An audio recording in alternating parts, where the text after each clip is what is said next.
জামাত ইসলাম যদি ক্ষমতায় একবার সুযোগ পাইলায়, খালি যেদিন ভাস করবো এদিন সাদাবাদ শেষ, ওর দেশ শেষ, সন্ত্রাসীরা ওর দেশ শেষ, দুর্নীতি ওর দেশ শেষ।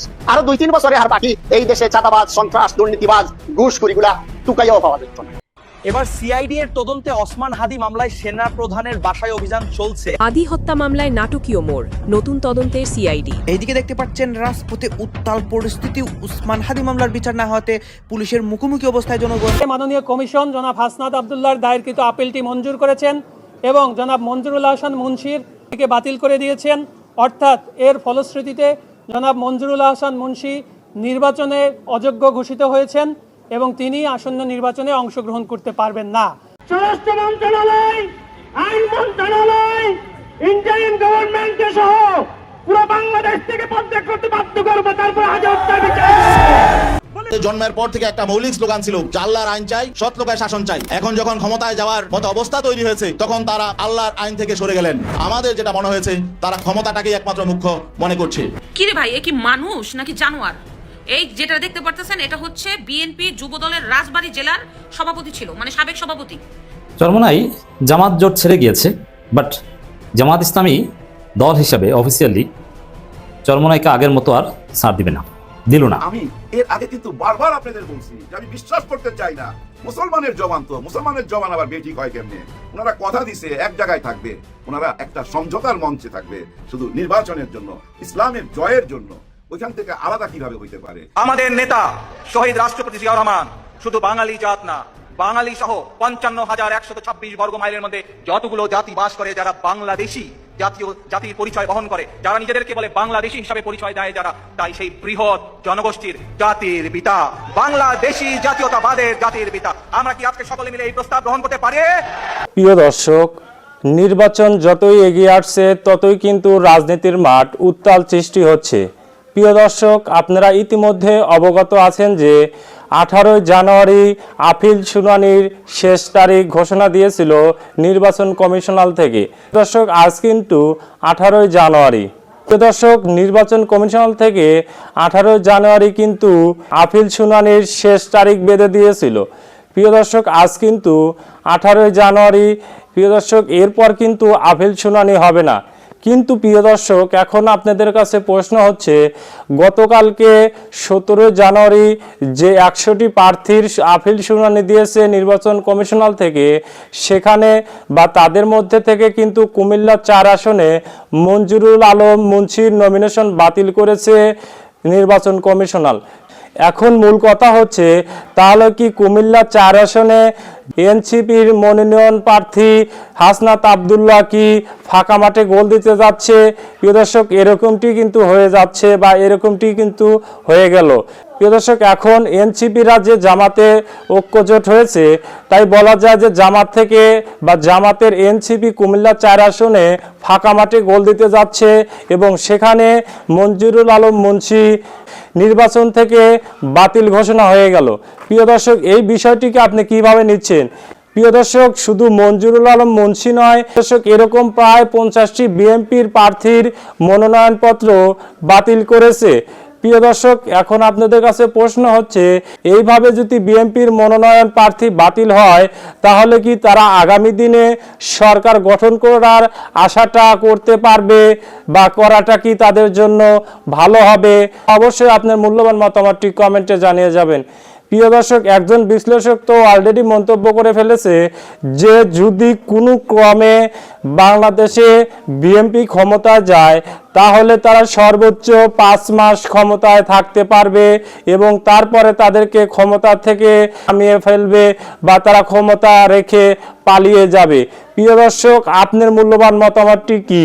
আপনি কি এই বিশ্লেষকের কথার সাথে একমত প্রকাশ করছেন? আপনিও কি মনে করছেন যে বিএনপি ক্ষমতায় আসলে তারা রাষ্ট্র পরিচালনা করতে পারবে না? আপনার অবশ্যই মূল্যবান মতামতটি কমেন্টে জানিয়ে যাবেন। প্রিয় দর্শক, এরই সাথে সাথে ভিডিও শুরুতে যে আরো ভিডিওর অংশ বিশেষগুলো দেখে শুরু করেছিলাম, সেই ভিডিওর বিস্তারিত আলোচনা দেখে আসি।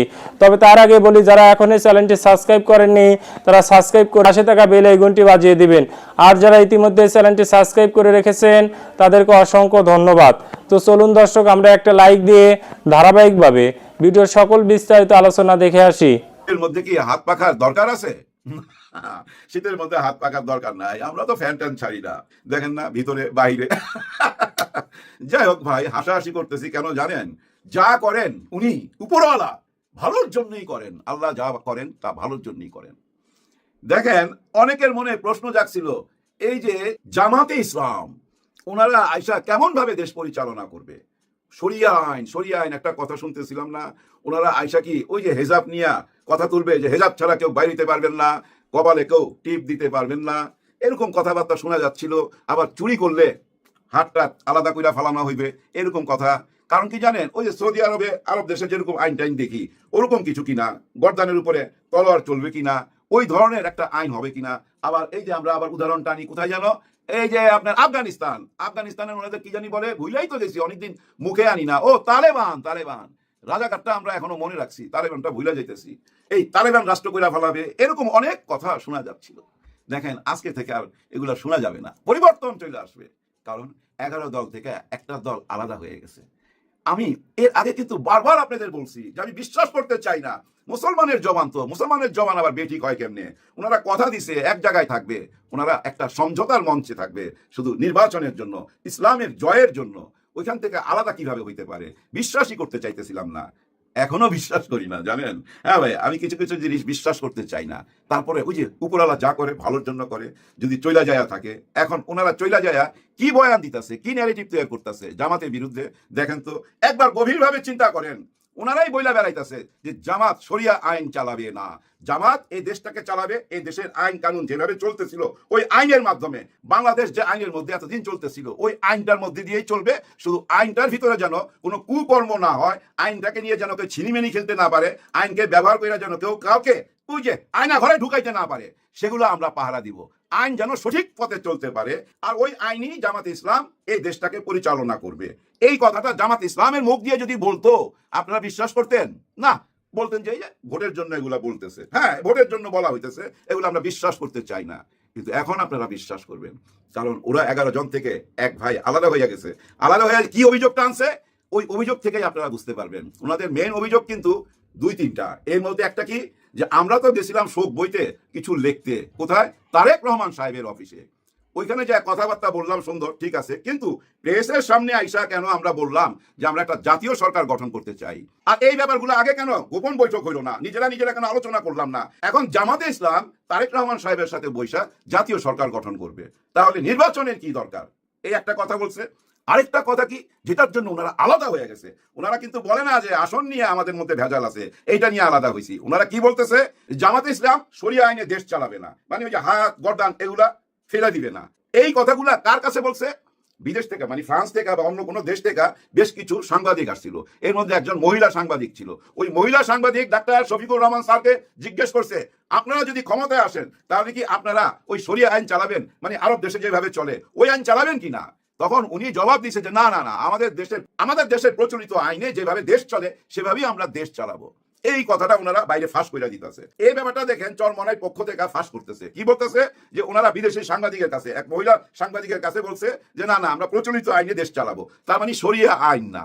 এই কথাগুলা কি কোনো নেগেটিভ কথা আপনাদের কাছে মনে হয়? অনেক বড় উপকার হয়ে যাচ্ছে না জামাত ইসলামের জন্য এবং তার শরিক যে সমঝোতা করছে আরো 10 জনের সঙ্গে। এই যে 10টা দল যে সমঝোতা করছে ওদের পক্ষে চলে যাচ্ছে না? মানুষ তো এইটাই চায়। মানুষ কি চাইবে নাকি ওই সৌদি আরবের মতো হাত গর্দান নিয়ে টানাটানি? নিশ্চয়ই না। কত বড় উপকার করে দিতেছে, চিন্তা করছেন? জামাত ইসলাম যদি চিৎকার করে বলতো, প্রমাণ করতে পারতো আপনাদের কাছে? না। এখন প্রমাণ হয়ে যাবে কিভাবে? কারণ ওই যে ভিতর থেকে একজন বাইরে যায়া সব গোমর ফাঁস কইরা দিতেছে। কি বলতেছে? যে ওরা জাতীয় সরকার গঠন করতে চায় বিএনপির সাথে তলে তলে হাত মিলায়া। তাহলে নির্বাচনের দরকার কি? এবং নির্বাচন তো তাহলে সুষ্ঠু হবে না। আবার বিদেশি সাংবাদিকের কাছে বলছে দেশের যে আইন আছে ওই আইনই দেশ চালাবো।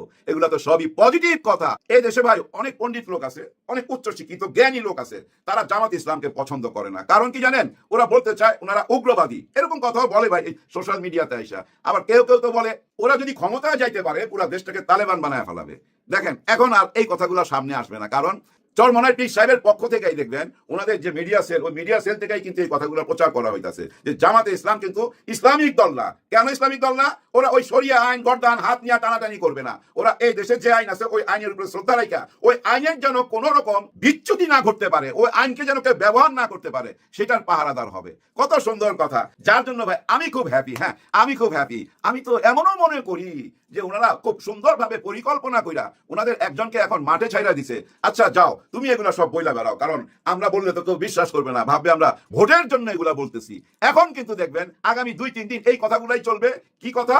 যে কথাগুলা এই চরমনাই পীর সাহেব বলবে, উনি যত বলবে ততই মনে হবে যে জামাত ইসলাম একটা আধুনিক দল। হ্যাঁ ভাই, মধ্যপন্থী দল মনে হচ্ছে না এখন এই চরমনাই পীর সাহেবদের ওনাদের বয়ান শুনে কি মনে হচ্ছে না যে জামাত ইসলাম একটা মধ্যপন্থী দল, একটা প্রগতিশীল দল, যে দলকে ভালোবাসে ভাই আমেরিকা ভালোবাসে, চীন ভালোবাসে, পাকিস্তান ভালোবাসে, টার্কি ভালোবাসে এবং মিশরও ভালোবাসে।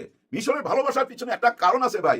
মিশরের যে আজহারি ইউনিভার্সিটি, ওই আজহারি ইউনিভার্সিটি থেকে আমাদের ডক্টর মিজানুর রহমান সাহেব ওইখান থেকেই পাশ করছে এবং বাংলাদেশের অনেক ছাত্র ভাই ওই আজহারি ইউনিভার্সিটিতে এখনো লেখাপড়া করে এবং ওদের লেখাপড়ার মান এত উন্নত, যার জন্য মিশরীয় সরকার চায় বাংলাদেশের সাথে একটা সুসম্পর্ক রাখতে। এভাবেই ভাই দেশে এবং দেশের বাইরে জামাত ইসলামের একটা স্থান দখল করছে ভাই। খেয়াল করে দেখেন, যাদেরকে নিয়ে আমরা এই 1 বছর আগেও বলতাম 17% বা 7% ভোট পাবে, কত গল্পই তো আমরা করতাম, কত রকম জরিপ হইতো, কিন্তু বর্তমানে দেখেন সমস্ত জরিপ উল্টা গেছে।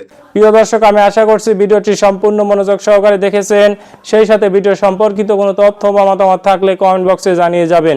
আজকের মতন এখানে শেষ করছি। ফিরে আসছে আগামী দিনে নতুন একটি টপিক নিয়ে। সে পর্যন্ত সবাই ভালো থাকবেন। আল্লাহ হাফেজ।